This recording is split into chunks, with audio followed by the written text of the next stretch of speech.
আসসালামু আলাইকুম। Travel guide by আবিরের পক্ষ থেকে জানাই শুভেচ্ছা ও অভিনন্দন। আজকে যে বিষয়টা নিয়ে কথা বলতে আসলাম, অনেকেই বলছেন যে আসলে 2023 সালে যারা ডিসেম্বরে ইটালিতে আবেদন করেছেন, আসলে তাদের কি অবস্থা বা আর নুলাস্তা উঠবে কিনা, বা যারা 2024 সালে আবেদন করেছেন তাদের নুলাস্তা অলরেডি কতটা উঠছে বা সামনে আর কতদিন উঠবে, এই বিষয়গুলো নিয়ে আজকে আলোচনা করব। তো প্রথমেই যে কথা বলতে হয় সেটা হচ্ছে 2023 সালের কথা। তো 2023 সালের কথা বলতে গেলে কিছুটা পিছনে যেতে হয়। কিছুটা পিছনে বলতে কেমন? যে আপনার 2023 সালে যখন 27শে মার্চের নুলাস্তা উঠলো, অনেক নুলাস্তা উঠলো এবং দেখা যাচ্ছে প্রথম দিকে এম্বাসির থেকে খুব দ্রুত দেখা যাচ্ছে ভিসা দিয়ে দিচ্ছিল। মানুষজন একটু অবাকই হয়েছিল যে ইটালিতে এত পরিমাণে নুলাস্তা এর আগে বিগত দিনে উঠে নাই।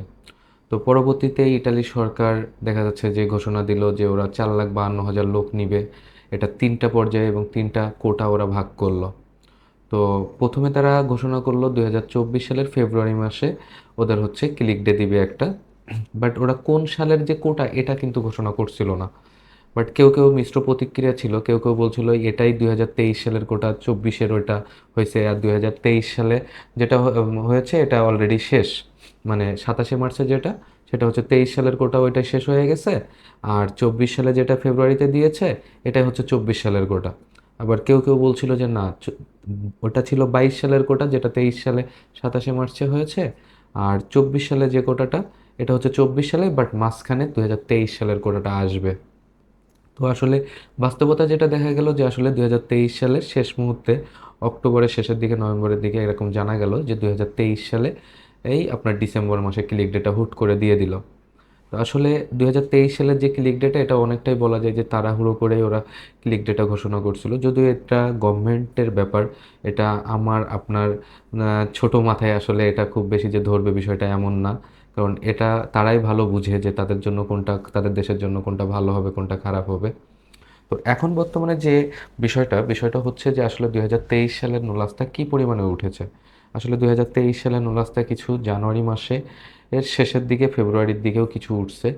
আর ফেব্রুয়ারিতে যে ক্লিক ডেটা হওয়ার কথা ছিল সেই ফেব্রুয়ারির ক্লিক ডেটা অনেকেই জানেন যে ওটা মার্চে চলে গেছিলো। তো আমরা আসলে অনেকেই জানি যে আসলে কাজ যদি বেশি থাকে তখনই কিন্তু পিছিয়ে যায়। আর ইউরোপের কাজগুলো 1 মাস পিছানো মানে আপনি কিছু না হলেও মানে 6 মাস পিছিয়ে যাওয়া। কিছু কিছু দেশের দিকে যদি আমরা তাকাই, যেমন রোমানিয়া, সার্বিয়া ইত্যাদি ইত্যাদি, বা যারা ইউরোপ নিয়ে আসলে যাওয়ার জন্য দীর্ঘদিন যাবৎ আসলে আশা নিজের মনের ভিতরে করছি, তারা হয়তো বা এটা জানে, বা যারা দেখাচ্ছে রিজেক্ট খাচ্ছে, বা দেখাচ্ছে অনেক সময় পারমিট ক্যান্সেল হচ্ছে, বা এম্বাসিতে জমা দেওয়ার পরেও যে ভিসা রিজেক্ট হয়ে যাচ্ছে, তারাই আসলে এই কষ্টটা জানে যে আসলে কি পরিমাণে এই যে সময় চলে গেলে অপেক্ষা জিনিসটা কতটা কষ্টকর। তো যাই হোক, বিষয়টা হচ্ছে যে 2023 সালে যখন নুলাস্তা আসলো তখন দেখা যাচ্ছে অনেকে ভাবলো যে 2023 সালের নুলাস্তাগুলো পরবর্তী 24 সালের যে আবেদন হচ্ছে এই আবেদনের ভিতরে সব উঠে যাবে। কিন্তু আসলে এই ধারণাটা অনেকটাই ভুল হয়ে গেছে, বা অনেকে যেটা ভাবছিল এটা আসলে ঠিক না, বা ওদের সরকারিভাবেও যে কোনো ঘোষণা আসছিল বিষয়টা এমন না। কিন্তু সবাই এটা ধারণা করছিল যে যেহেতু পরবর্তী ক্লিক ডের ভিতরেই সব নুলাস্তা উঠে যাবে, তারপরে এই 24-এর নুলাস্তাগুলো উঠবে। কিন্তু বাস্তবতা যেটা দেখা গেল যে 2024 সালের নুলাস্তা অলরেডি ওঠা শুরু হয়ে গেছে, সাথে সাথে 2023 সালের নুলাস্তা উঠতেছে। অলরেডি জুন মাসে প্রথম দিক থেকেই নুলাস্তা উঠতেছে 2023 সালের স্পন্সরের। সিজনালের একটু কম উঠতেছে, বাট তবুও উঠতেছে না এমন না, কিছু কিছু সিটি থেকে উঠছে।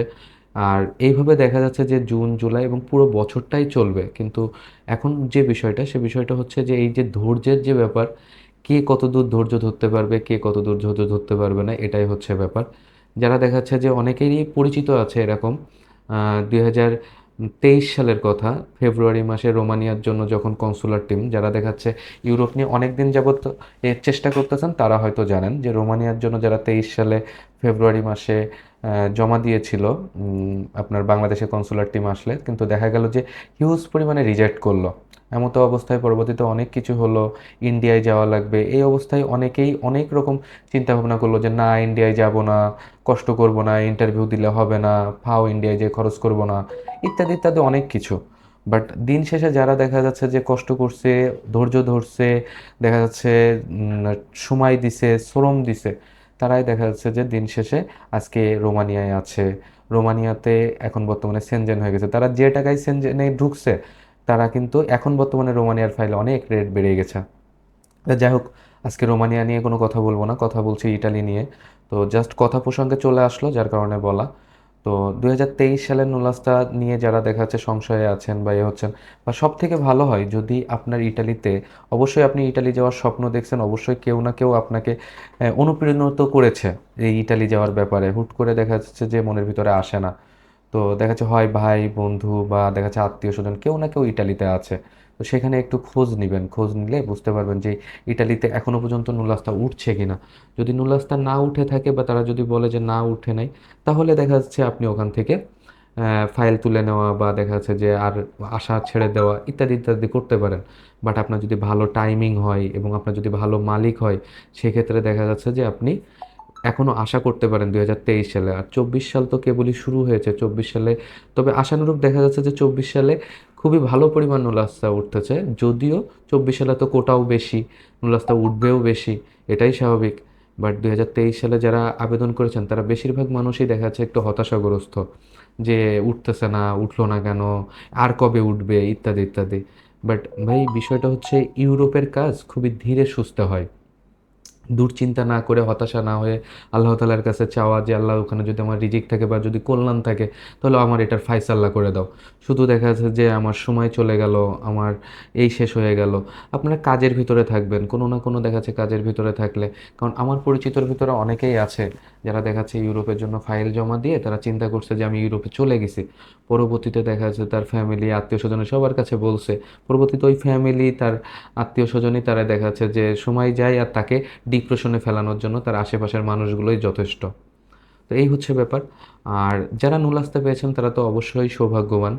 যারা নুলাস্তা পেয়েছেন তারা অবশ্যই কেয়ারফুলি দেখাচ্ছে আপনারা যে মেইলটা করতে হয় অ্যাপয়েন্টমেন্টের জন্য, এই অ্যাপয়েন্টমেন্টটা অবশ্যই কেয়ারফুলি করবেন। কারণ কেয়ারফুলি যদি না করেন, যদি ভুল হয়ে যায়, আপনি কিন্তু অ্যাপয়েন্টমেন্ট পাবেন না। ওখান থেকে কিন্তু এমনি অ্যাপয়েন্টমেন্ট পেতে কিন্তু দেরি হচ্ছে, বা অ্যাপয়েন্টমেন্টের পরে অ্যাম্বাসিতে বই জমা দেওয়ার পরেও অনেক দেরি হচ্ছে। তবে একটা জিনিস ভালো হয়েছে যে ইমেল করলে আপনার যদি নুলাসটা যদি রিয়েল হয় তাহলে অবশ্যই আপনার অ্যাপয়েন্টমেন্ট পাবেন, সেটা হয় একদিন আগে কিংবা একদিন পরে। কিন্তু সমস্যা যেখানে দাঁড়িয়েছে, যে কয়টা দিন যাচ্ছে যতক্ষণ না সে অ্যাপয়েন্টমেন্ট পাচ্ছে ততক্ষণ সে ভাবতেছে আমার নুলাস্তাটা ফেক মেবি, যার কারণে আমার অ্যাপয়েন্টমেন্টটা আসতেছে না। কিন্তু যখন এই অ্যাপয়েন্টমেন্টটা চলে আসতেছে তখন দেখা যাচ্ছে সে অনেকটাই শিওর হয়ে যাচ্ছে।